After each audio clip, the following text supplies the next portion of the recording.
Wilmington, Delaware, a city of roughly 71,000 people, all with a unique story to tell. WITN 22 presents a brand new show that shines a light on Wilmington's most extraordinary, everyday people.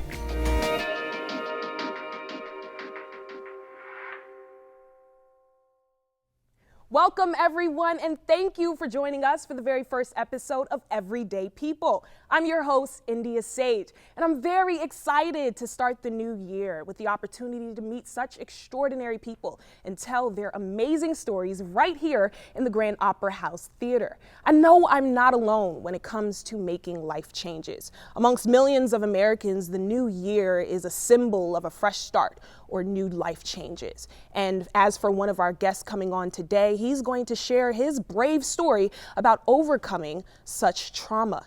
At 19 years old, Rodrick Buckworth and his mother, Patricia, narrowly survived a double homicide. Their neighbor, who was suffering from post-traumatic stress disorder, broke into their home and attempted to kill them both. They luckily survived. However, because of Rodrick's quick thinking, he was able to protect his mom, save her life, and now is touted as a hometown hero.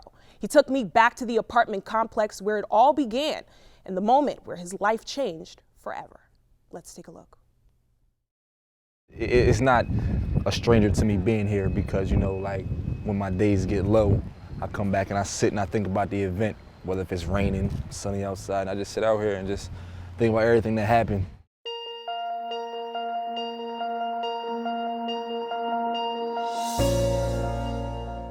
My mom moved me out of here from Wilmington when I was like 7, and ever since 5 years ago, this is where I've been at. So childhood here has been, it was great. Yeah. We lived downstairs in the second door to the right. We lived in 4 Harley. I was actually sitting on the couch, so the way it was lined up, the door was on this side, the couch was also on this side. So I get a knock at the door, so I'm like, who is it? No answer. Okay. But another knock at the door, who is it? No answer again. Okay. So then I get a kick at the door. The first kick, the door was off the hinges, and the second kick, he was in the house. Running to my mom's room, and I told her, I was like, look, Mom, call 911, he's shooting. She was like, who's shooting? I'm like, wait, who? Don't ask no questions like that, you just gotta call 911. But ran down the hallway, closed her door through the dresser in front of the door. Yeah. He started shooting through the door. He shot my mom first. The bullet went in, out, and went back in. She has a bullet and 5 fragments in her leg, still to this day. The door was real flimsy to my mom's bedroom. So he got his hand in the top. He went to go aim for it again, but I had stepped in front of it, and that's when I got shot in my neck. Yeah. So, the guy walks into the room. He was like, this is not real, this is a dream. He put the gun to his head and killed himself. Yeah. So we live right here. This was my bedroom window. I was my mom's bedroom window. When I go to schools and talk, they always ask me like, why didn't you just jump out your window and save yourself? Like what type of person would I be if I would have left my mom out here like that? She didn't know what was going on at all. Yeah, like I said, I was running down the hallway telling her to call 911, he's shooting. She would have popped out of her room, then what? So he lived right across the hall. So that Tuesday it was raining and thunderstorming. They had just upped this dosage from the VA. He had marijuana in the system, he had alcohol in the system. All that triggered. Being right here in this position, that brings me back to where we had to get up these steps.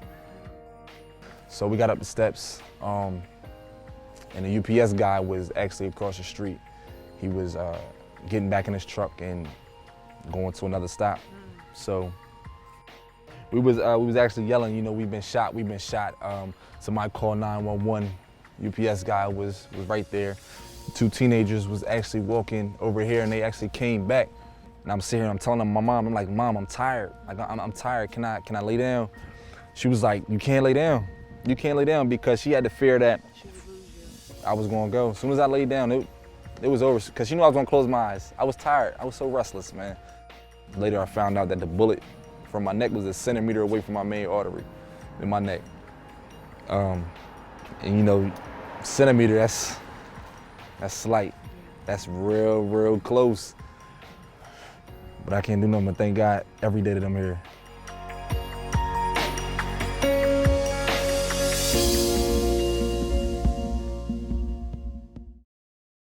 Such an amazing story, but Rodrick is not alone. Unfortunately, many families in Delaware have also experienced traumatic situations such as this. And out of the 71,000 people that live here, Rodrick's story is just one of them. Help me welcome him now. He's sitting here with me, the young man who saved his mom's life, Rodrick Buckworth. How you doing? How are you? I'm doing well. Well, I know that you like to be called Elrod. Yeah. And we'll get into that a little bit more later on with your artistry and the work that you do. Okay. But I'm going to call you Elrod. Okay. So 6 years ago, it's really not that long ago. Right. And I really want people to get an understanding of who you were as this young 19-year-old man. You were running track. Yeah. You were in college. Talk to us about who you were then. And it's kind of, giving me the chill to talk about it because I never talked about my life before. Mm-hmm. So before getting shot, I was running track at Wesley College. I was taking up criminal justice and minor in psychology. I mean, I wanted to be a cop. Coming home and getting shot, I don't want to be a cop no more. I wanted to change my life around. So then I was still trying to go back to school, trying to go back to college after the whole incident happened. I went back the semester right afterwards. Wow.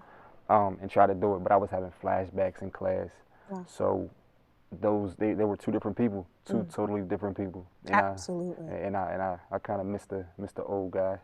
I'm sure you would. I mean, I can only imagine having one outlook on life before this incident, and then as soon as it happens, here we are. Right. So if you could, for those that do not remember or know the story, tell us a lot more about that day and what that looked like. That day we were actually supposed to go to the studio. It was an event coming up. Supposed to go to the studio, get some things done. But my mom came home. She was tired. It was raining that day. I remember that day. I was just being real lazy. I was being real lazy that day. So I laid on the couch. So then I hear 4 bangs. Sound like somebody was like banging a hammer up against the wall. So my mom was like, Rodrick. I was like, nah, it wasn't me. Like, I ain't do it. So then I hear that knock at the door. First knock. Who is it? Don't get no answer. Okay, well, normally I would just open up the door because of where we lived at. We didn't have no type of trouble like that. Right. So then the second knock at the door. Who is it? No answer. Okay, well, I'm definitely not getting up now because if it was one of my friends, they would have called. They would have eventually said their name. Then I get that kick at the door. The first kick, the door was off the hinges, and it caught me off guard. And the second kick, he was in the house. And you were sitting here in this moment thinking what? I didn't know what to think. Honestly, I just acted. My brain could not process what was going on. Only thing I know was the door was off the hinges, and I just seen this dark figure standing at the door, not knowing who he was, never seen him a day in my life. Wow. And so now you are up, you're out of the couch, and you're doing what? Before I got to my mom, I actually tripped over a footstool. But I thank God I tripped over that footstool because that saved my life. Later I found out that he was aiming for my head. Wow. Because of where the bullet hole was in the wall in the hallway. That's what he was aiming for. Wow. So tripping over that footstool saved my life. Absolutely saved your life. But at that moment in time, I was mad at myself for tripping over the footstool. I'm like, you're clumsy. Like, well, you're not clumsy. Why would you trip? Like, little did you know that everything was happening for a reason. Yeah. So I was able to get up. As I'm running down the hallway to my mom's room, Mom, call 911, he's shooting. She's like, who's shooting? It's not the time to be asking questions like that. Right. Call 911, he's shooting. So she called 911. I closed her door through the dresser in front of her door. At that time, I weighed like 155. My mom just did all her laundry. The dresser might have weighed 200 plus. So that just to show you the amount of adrenaline I had running to her room and throwing that dresser in front of the door. So I thought it was over. But then I hear that tugging at the door, that sound at the door. I'm like, okay, well, it's not over. So he started shooting through the door once he realized that he couldn't get in. So he shot my mom first. Wow. The bullet went in her leg and went in, out, and then went back in. And you witnessed this happen. Yeah. What was running through your mind at that point? At that point in time, when I actually thought it was fake. I thought it was fake up until my mom got shot, and she told me that she was been shot.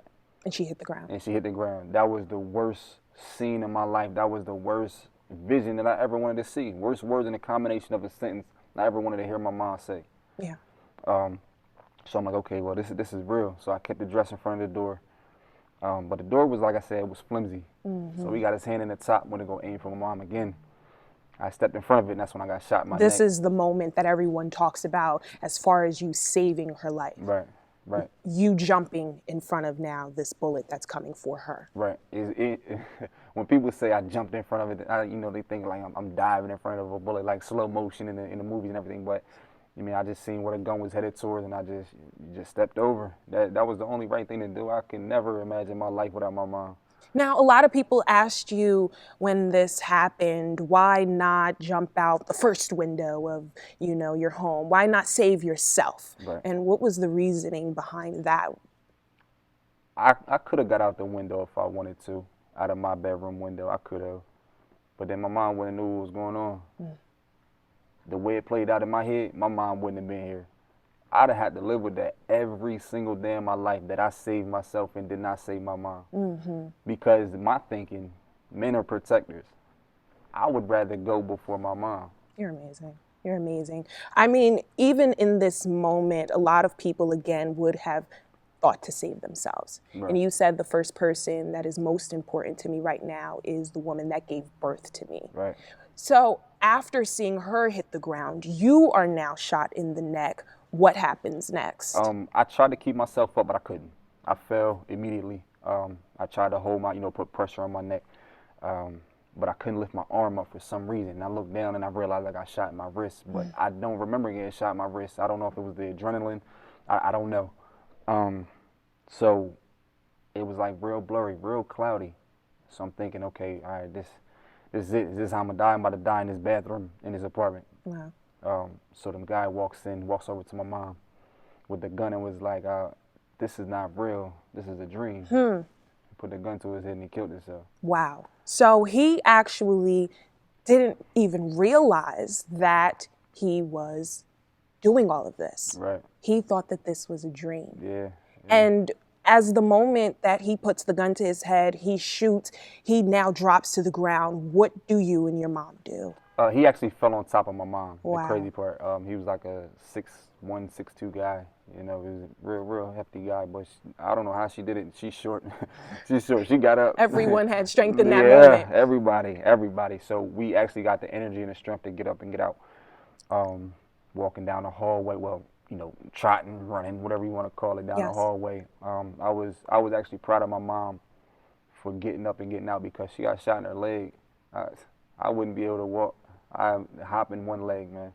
But you guys were able to make it out. Yeah. And you went up those steps right outside of that apartment complex, the very same one that we saw in the video that we also went up when we went back to the apartment complex. And I mean, I just remember you telling me how that was your first moment. Right. And it was also Mom's. Right. We have so much more to talk about, Rodrick. We have a lot to talk about. We have so much to talk about when it comes to Mom's first experience, some of the rumors that were spread when this ordeal happened. And it's all on the way. We'll be right back. He had post-traumatic stress disorder and he was schizophrenic. So with those things, you got your own internal demons fighting.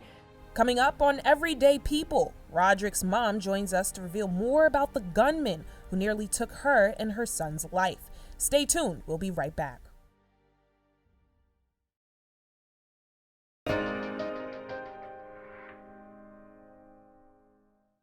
Welcome back, everyone. We're here on Everyday People, and we just sat down with Rodrick Buckworth, who gave us this traumatic story of what happened just 6 years ago when him and his mom were attacked in their comfort of their home. At the time, Patricia was just 40 years old. There was only one thing that was on her mind at the time, and that was to make sure that her son survived. They both took me back to the apartment complex where it all began and walked me through the halls. We were able to see the very overwhelming feelings that took over them every step of the way. Let's take a look.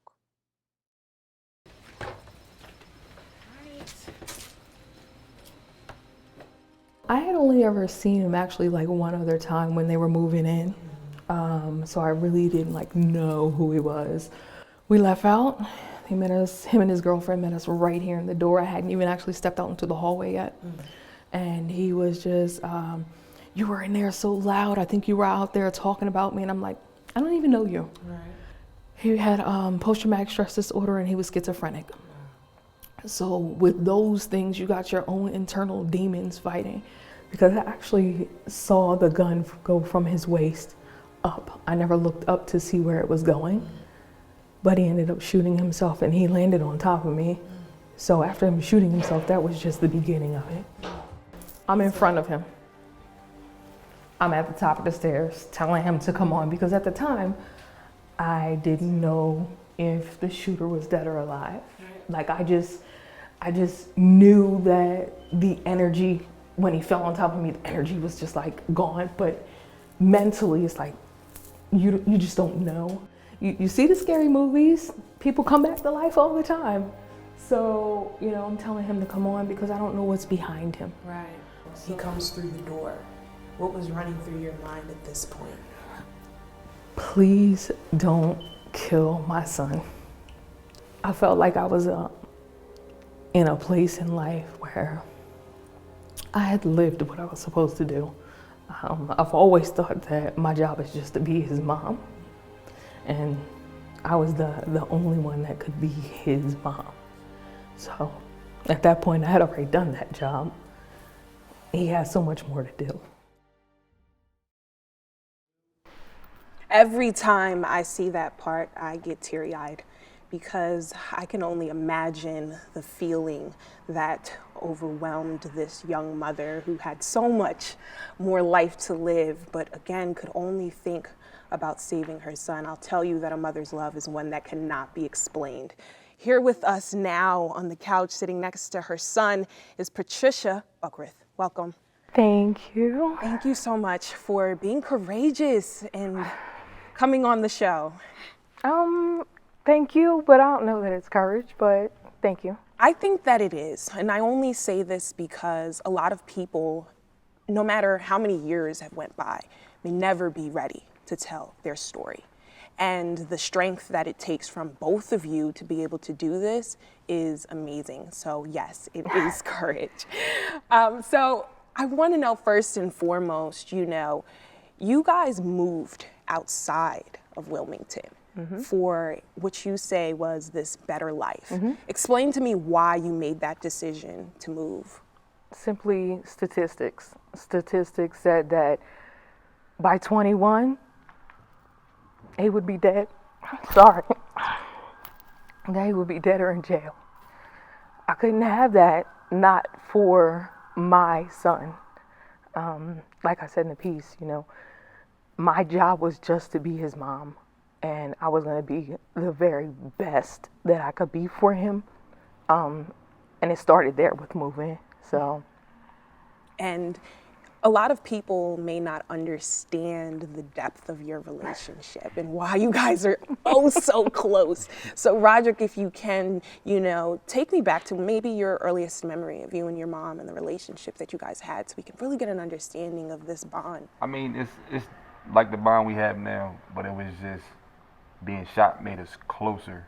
You know what I'm saying? So before, we was always close. Always. She made sure, I had what I needed. She made sure I did what I wanted, only if I kept my grades going to school. Most importantly. Yeah, right? So, like the bond was real close. Like I said, just like it is now. I'm older now, so I can say more things and tell her more things, and but yeah, it was always like that, always. And you always wanted the best for him.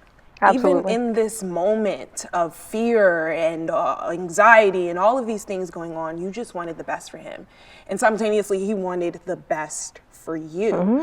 You were the only person that actually met the shooter Right. before the incident. Talk to me about that. So actually it was a friend and myself at our apartment the Friday before the shooting, which was on a Tuesday. I was doing her hair. She's really, really loud. Like she has no inside voice. Right. So I don't either. It's okay. I mean, even now it's just, but I know her. So we were done with hair. Our ritual was do her hair, go out to eat. On our way out to eat, we met what eventually would be my shooter and his girlfriend in the hallway. And this was the day before? This was the Friday before. The Friday before. So 3 days before. Sure. So he was, something to the fact of, you were in there so loud, I think you were talking about me. And I said to him, I don't even know you. Right. So he showed me this plastic laminated card, some type of military card. My friend thanked him for his services, and we went down the hallway and went to go eat.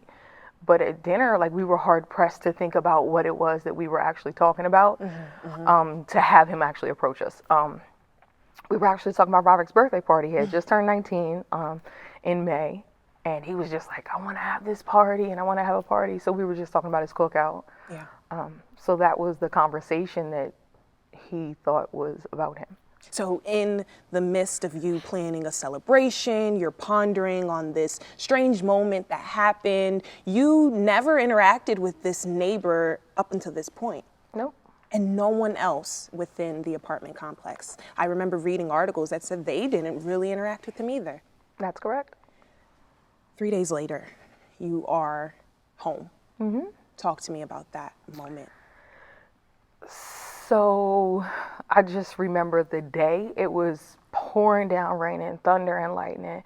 My pants were soaked from the knees down, just because of the torrential downpour. Came home, took a shower, laid down, and actually had fallen asleep. And then I hear just like a bang, bang, like a real heavy knock. And I'm like, Rodrick, and he's like, wasn't me. Don't so exactly. And then after that, I hear a knock on the door, and I just hear, Rodrick say, who is it? And we just lived in a place where if you didn't call us and tell us that you were coming, that you would never be just in the neighborhood. Right. So I was awakened to the loud sounds and the knock.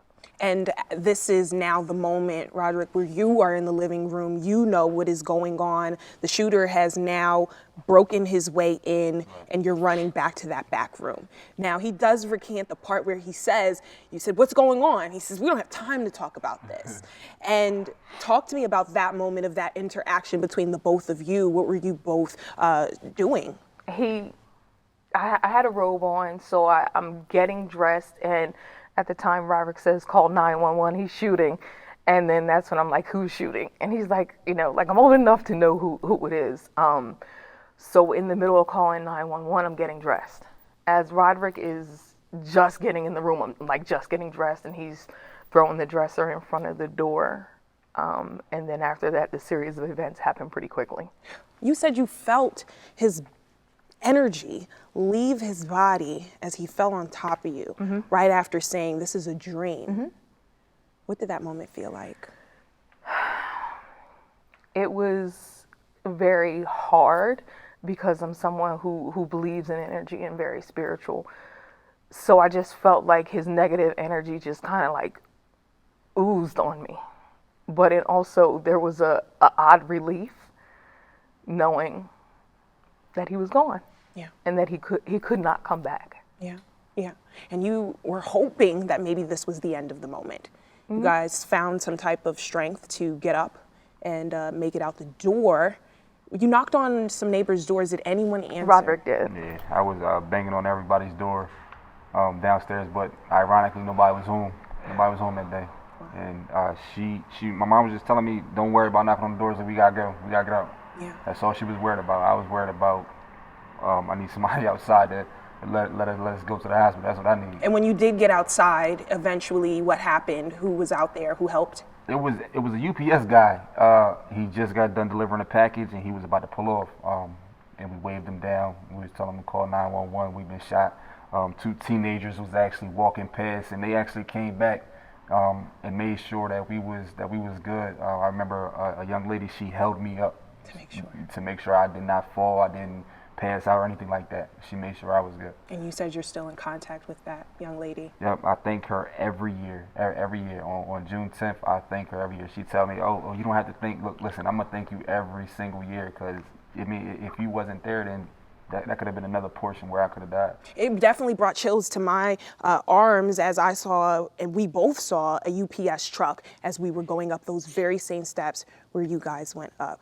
Now, I know that the physical scars are gone, but the mental and emotional ones, they're still with you. I want to talk a little bit more about that. Coming up next, we're going to bring on Malia Boone from Delaware Guidance. We'll be right back. I can't do things normally anymore. Like, I can't go to see fireworks on the 4th of July with my family. I now have a 7-month-old daughter. I gotta explain to her when she get older why I can't go see fireworks yet. 5 years after a gunman broke into his house and nearly killed him and his mother, Rodrick is still struggling to cope with what happened. Coming up, a mental health expert from Delaware Guidance will be joining us for some insight. Everyday People will be right back.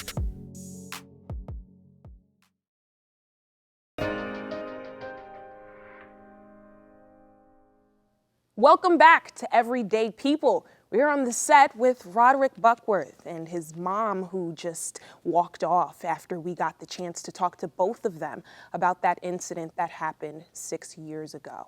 And now I want to talk more about the affect of everything that has happened.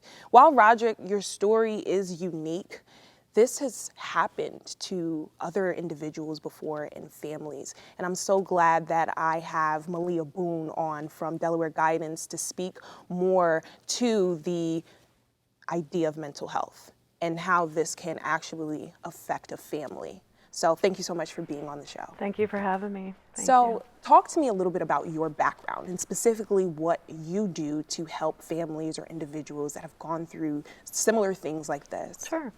I am a licensed professional counselor of mental health, and I also manage a crisis program across the state of Delaware. So we work with youth who have often experienced traumatic incidents, as well as, feeling like overwhelmed, feeling suicidal, feeling sometimes homicidal. Right. So we work really closely with kids, trying to figure out how we can help them the best we can. And a big part of that is working with their families, helping them connect with resources. And it's great to have people in the community who have these kinds of stories of getting through these really tough times and doing well. And it's great to be able to be here with you today, Rodrick. And at the time, he was 19 years old. And some may say he's an adult because he's not 18, but I still see that as a child. And so the effect that a situation can have on the mental, emotional state of a child, what does that look like for people that don't understand? Sure. Experiencing something like Rodrick went through is highly traumatic. So there can be a range of different kinds of traumatic experiences that people can go through. But to experience something where your life was literally almost taken from you, that's the worst in terms of a traumatic experience. So kids that we work with and people in the community who have gone through these things are dealing with things like maybe emotional numbing. Sometimes they're feeling hypervigilant, like they're always on the lookout for danger. They're sometimes having an exaggerated startle reflex, like the loud noises may kind of get to you. Sometimes you may be experiencing things like nightmares, flashbacks, like you're going back to the time when this happened. People who have pretty significant PTSD, especially those who haven't received treatment or have gone through, ongoing therapies, sometimes will dissociate and may not realize where they are anymore. They think they're back at that time where that traumatic episode occurred. And don't even realize that, they're acting in ways that wouldn't really be normal. And now, Malia, you're not a psychic. You are speaking to fact and to truth. Absolutely. And Rodrick, can you agree with her in terms of any of those things that you recognize or have felt since this incident? Yeah, everything that she just said, actually. With the triggers, she was saying like a real loud noise. It was one time I was working at the toll booth. My car backfired and caught me off guard. Now, a knock at the door, that gets to me. I will not open the door now. I will not open the door because that's the trigger that, it takes me back. And since then, you know, you were 19 years old at the time, but now you're in your 20s. You've had a child. And I remember in the interview you said that you can't even go see fireworks with her. Yeah, the fireworks is definitely a trigger, and it's going to be a hard thing to tell my daughter why I can't go yet. But I got a little time to build up the courage to try to do that for her. Yeah. What would you suggest are some ways that he can work on coping with what he's went through outside of even just therapy? Right. So of course therapy is always recommended when you've been through something so traumatic. But finding ways to feel safe, reminding yourself that you are currently safe, telling your story just like you're doing now, you know, being able to go back to that story and feel safe to share it with people is really powerful and really healing. Sometimes even just getting involved, you know, volunteering your time and talking to other people about what you've been through so they have a better understanding really helps with the healing process. And it's crazy that you say that because I actually go to middle schools and high schools and talk about it. Oh, Yes, wow. yes. And tell my story. And we have so much to get into about that, which Yeah. I'm very excited about. Rodrick has been able to take this story and just make it an inspiration for us all. Yeah. But I really got a question. Sometimes I feel like is it running away from me coping with myself? Because since I take along a lot of middle schools and high schools to tell my story, I'm excited to tell my story because I want them to hear it. Right. But when I dig deep down, I'm like, am I running from trying to deal with it myself? By telling your story? Yeah. I don't think so. I think that's the way you're coping with it. Okay. You know, you're working through it as you're telling your story, and it's really helpful for those other kids too to hear someone young, male, who's been through a hard time, who's able to say like, I struggled. This was hard, and I'm still able to keep going, and I'm getting through it. And some days are hard, and some days are easier than others, but we can all survive these things.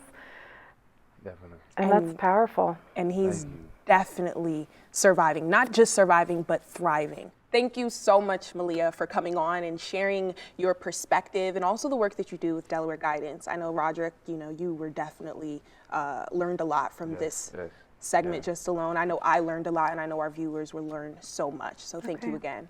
We'll be right back.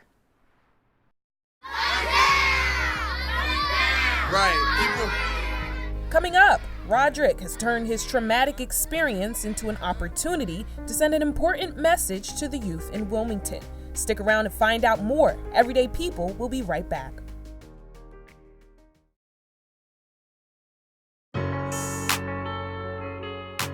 Honestly, I don't know what my turning point was. I, started to work, helping my mom back on her feet. Then I started to speak at schools. That might have been the only thing from 19 to 24 where I've been consistent, where I say has developed me as this person I am today and get me to talking about the situation that happened. Known as L, right? I'm a hip hop artist and a motivational speaker as well. I go to middle schools and high schools and talk about a little situation that I've been through. I'm not gonna say I was thrown to the wolves and just started speaking about it, but the first time I actually, got up to the class and started talking, it was like I was everywhere. It was like I didn't know how to put my story into a format that they would understand. But then it was like, okay, why are you trying to change for them? They need the real story. And then I started telling my story on what happened. I need them to completely understand that life is not just fun and games. Like I said, I could be in the safety of my own home. You can be in the safety of your own home and not, and experience something crazy.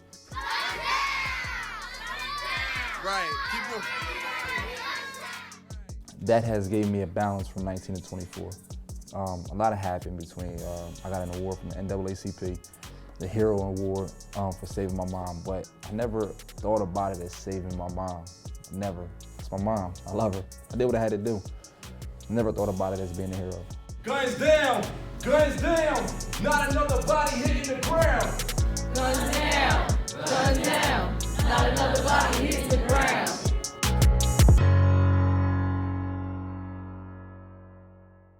Guns down, guns down. Not another body hitting the ground. Yeah. Unfortunately, this hasn't been your first rodeo with gun violence. Right. Talk to me about that. When I was 7, my cousin Aye was killed by her boyfriend, the father of her child. So at that point in time, like at that age, you don't know what to do. You don't know how to feel. You don't know if your feelings are right or wrong. You don't know whether you should be mad, whether you should cry. I didn't know how to feel. My mom was like, how about you write your feelings down? Okay. Started writing my feelings down, how I felt. That turned into poetry. Then after that turned into music. That turned into me rapping. Then that was my outlet. That was me coping with losing my cousin over gun violence at that point in time at such a young age. So you were already spreading awareness about gun violence way before this incident happened to you and your mom. Yeah. And you already had started writing. And I think that's when you got the name Elrod? Yeah. So Elrod, with this name and with this poetry, what was the most important message that you were really trying to get people or kids to understand, again, before this incident happened? Before the incident happened, I actually had a song called Public Service Announcement. I just wanted people to be aware that domestic violence is real, whether if it's a woman hitting a man or a man hitting a woman, because believe, women do hit men. So I wanted them to be aware of all aspects of domestic violence, not even just gun violence, just violence, period. Whether if it was verbal or anything like that, like you never know with a kid, with a child. And then that meant so much to them because it was in rap formation. They understand it more because it was music. That's what they know. Yes. So they can pick it up a little faster than if you was just to go to the classroom and just to do slideshows and everything. Right. So that meant a lot. In your interview, you said that it took you some time to really figure out how you wanted to put this story into words, to share it with other people. And I remember when the articles first came out and I was reading them, and there was many rumors being spread about what the story actually was. How did that have an effect on whether or not you actually wanted to clear the air? The rumors were actually like absurd, actually. What were some of those, by the way? Yeah, one of them was that it was a love triangle. Wow. One of them was a love triangle. They seen me and my mom had the same last name, next door neighbor. They thought, you know. Yeah. Another one was it was a drug deal going bad. Wow. They thought I was into the streets and the drugs and everything. And you were a 19-year-old kid running track in college. In college, doing what I was supposed to do. Right. Another one was it was a rat beef. Like so many ideas. And so many different aspects and ways, and it was just crazy. So when I was in the hospital, everybody just told me, yo, just stay offline. Just stay offline. Don't read the comments. If you go online, you read the article, you get the courage to, don't read the comments. You can read the article, don't read the comments. Do you feel like that was the most important advice you could have got at that time? It made me want to read the comments even more. Okay. You tell me don't do something, I'm going to want to do do it. You know, so I wanted to see what everybody was saying. I wanted to hear what was going on. Because just like my mom said, she couldn't keep that secret away from me that she had that interaction with him the Friday before. She was going to keep it away from me, but she told me, and I'm glad she did. So I'm glad that I was able to see those comments so I could know if somebody was to come to me and say, oh, I heard it was this. I heard it. All right, well, you're wrong. I see where you got it from, but you're wrong. And so you obviously know the real story of what happened. Eventually, you were able to put this into now music, right? And so when you go to these schools and you speak to these students, what are their reactions to all of this? They're actually surprised. Like I said, they pick it up more because it's the music formation. But because I look like them, when I go to schools, I don't wear this. I go to schools in short sleeve. I have tattoos. No, you don't wear this in a suit? I did it one time to get a reaction out of people, to see if their minds would change. But I go to schools in a short sleeve, show my tattoos, Just wear a be watch, yourself. wear the Jordans or whatever the case is, like I normally would, to look like them.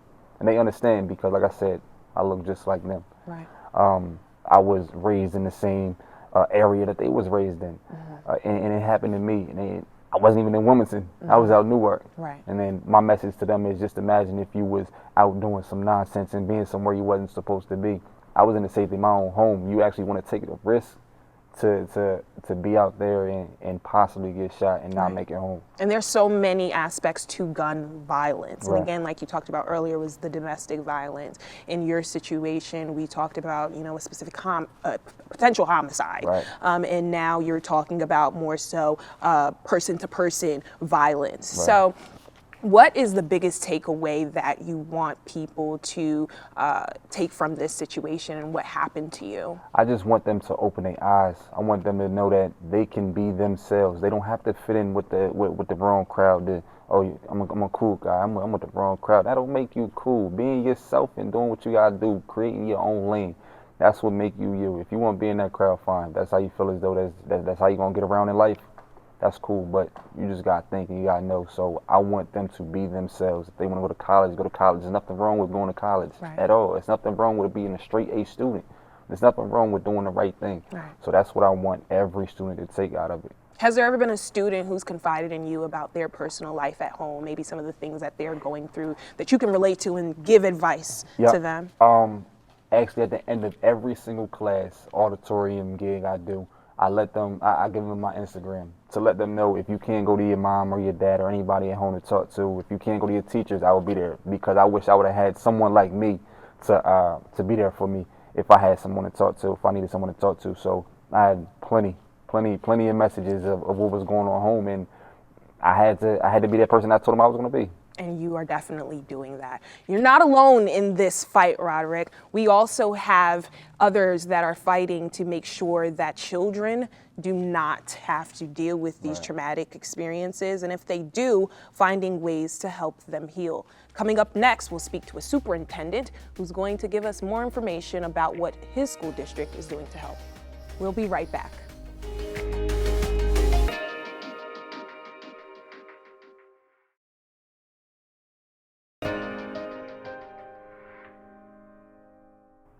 And we're back with Everyday People. Not only is Rodrick out in the community sharing his amazing story, but he's also making music and doing it in a way that attracts children so that they can understand the importance of gun violence and adverse childhood effects. So I want to now take the time to bring on another guest who's sitting with us, and his name is Darrell Green. He's the superintendent of the Red Clay School District, who's going to speak more about what this school district is doing to make sure that kids do not have to feel the effects of trauma and or finding ways to help them heal. Thank you so much, Darrell, for joining us. Thanks for having me. Absolutely. So this story, I'm sure, is maybe not so unusual to you. I'm sure that you've probably have met kids that have went through, if not the exact thing, but similar situations. What is that like, hearing these stories as a superintendent, and what does the mindset do to you?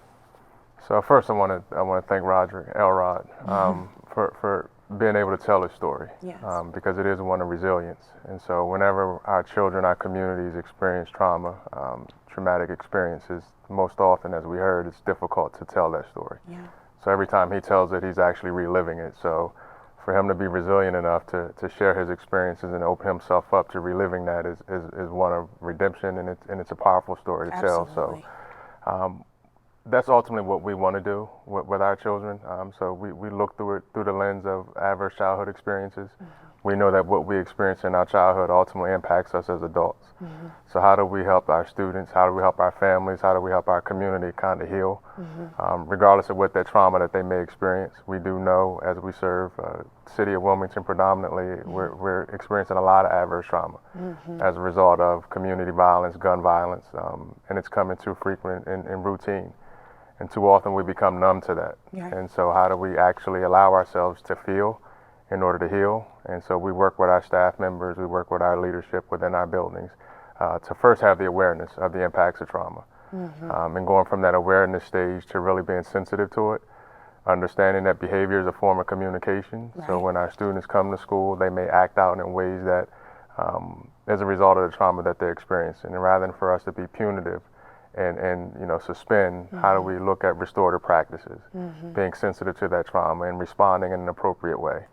And then ultimately going from that to being informed. How does that inform our policies? How do we adequately provide the necessary resources to help support them when they're unfortunately experiencing trauma? Absolutely. If you would have heard a story like Elrod's, or one of the teachers would have heard a story like Elrod, what would be the immediate response or tactic that they would take to help this student? Well, all too frequently, sometimes we're unconscious to that.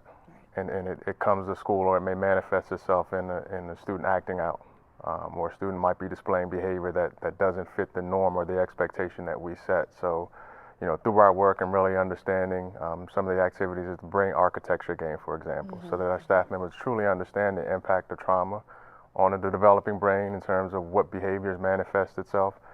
You may have a child that may have ADD or ADHD, for example. Trauma exposes itself in the same shape, form, or fashion, right? I can't keep still in class, or I'm withdrawn.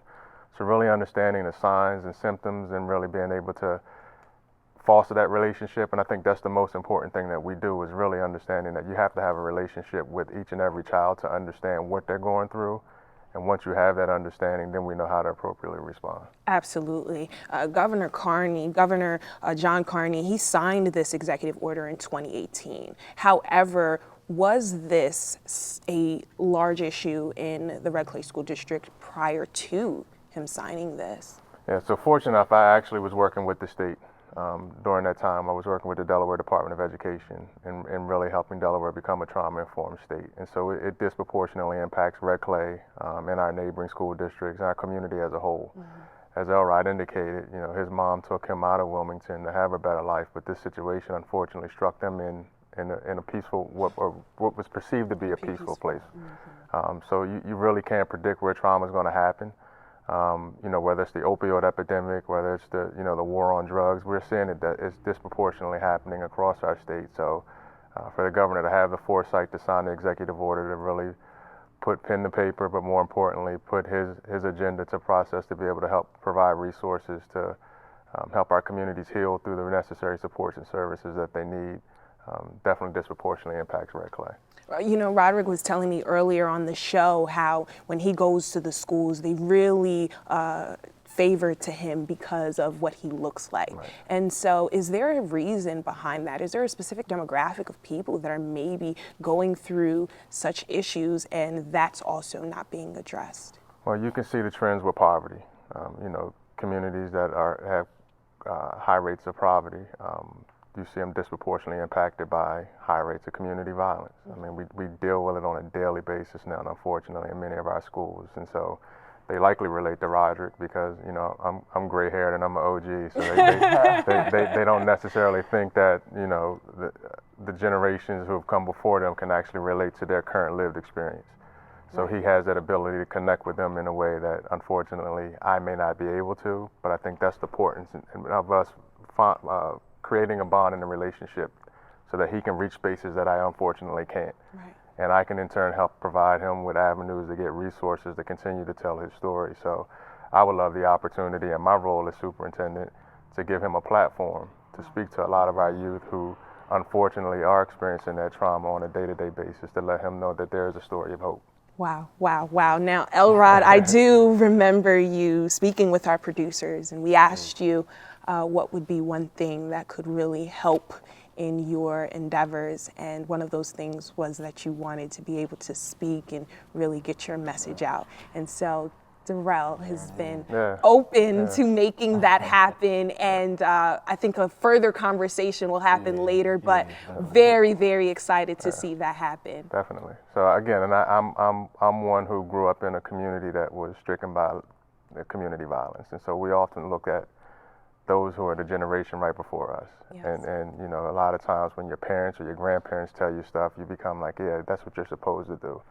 But when it's a message that's close to them and someone who they can relate to, it definitely resonates a lot more. So we're definitely going to support him and more importantly, allow him to use that platform to help us, because unfortunately we have too many of our youth who are experiencing the impact and the residual effects of, you know, community violence, gun violence, and trauma, and we're losing too many to the streets. Yes. Who are repeating that same pattern. So if his voice is one that can save only a life or multiple lives within our city, then we're going to support him in that effort. Thank you. Amazing, amazing. Thank you so much, Darrell, for being able to be that connecting factor here in this story for this extraordinary individual's life. Elrod, there's so much more for you, right? And so it doesn't stop here. This is just the beginning. What's one thing that you want to leave our viewers with before we go? Honestly, just live life like it's your last day, because you never know when that day can be taken away from you. I was able to get a second chance on life, so I look at it differently now. So just live your life to your fullest, to the best of your advantage. Absolutely.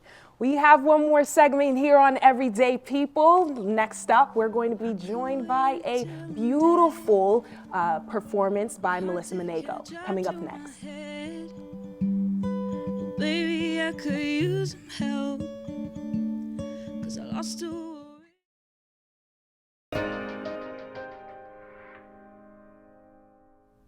The power of never giving up is real, and Elrod proves that every time that he challenges himself to make the best out of the cards he was dealt. He shows all of us how to make the best out of anything.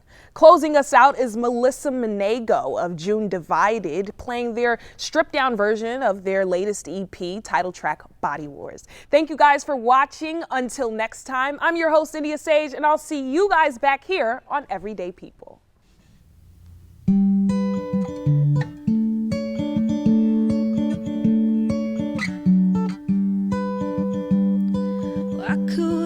till I'm dead, for my heart to catch up to my head. Well, baby, I could use some help, 'cause I lost a war against myself.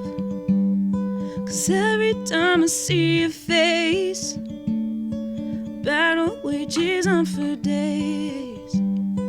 White flags waving in my eyes, well, I'm still putting up a fight. Well, I'll shake it off with no surrender, 'cause I'm not meant for these body wars. They're tearing up my soul and leaving me torn like a live battleground. Why can't the head and heart just get along now?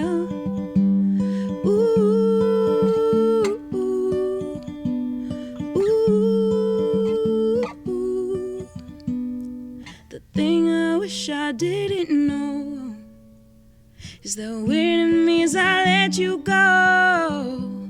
'Cause baby, I go down in flames, burning happily, as long as you still know my name. I try to shake it off with no surrender, with no surrender now. And these body wars, they're tearing up my soul and leaving me torn like a live battleground. Why can't the head and heart just get along now? Ooh, ooh, ooh, ooh.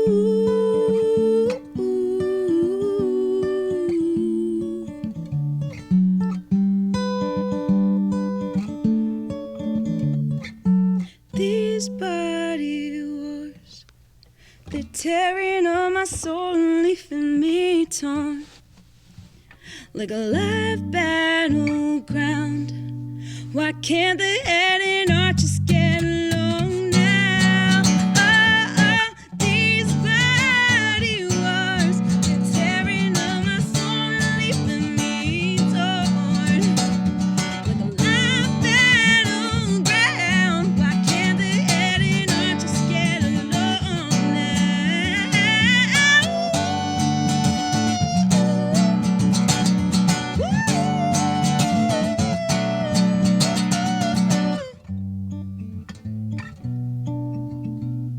Like a live battleground. Why can't the head and heart just get along now?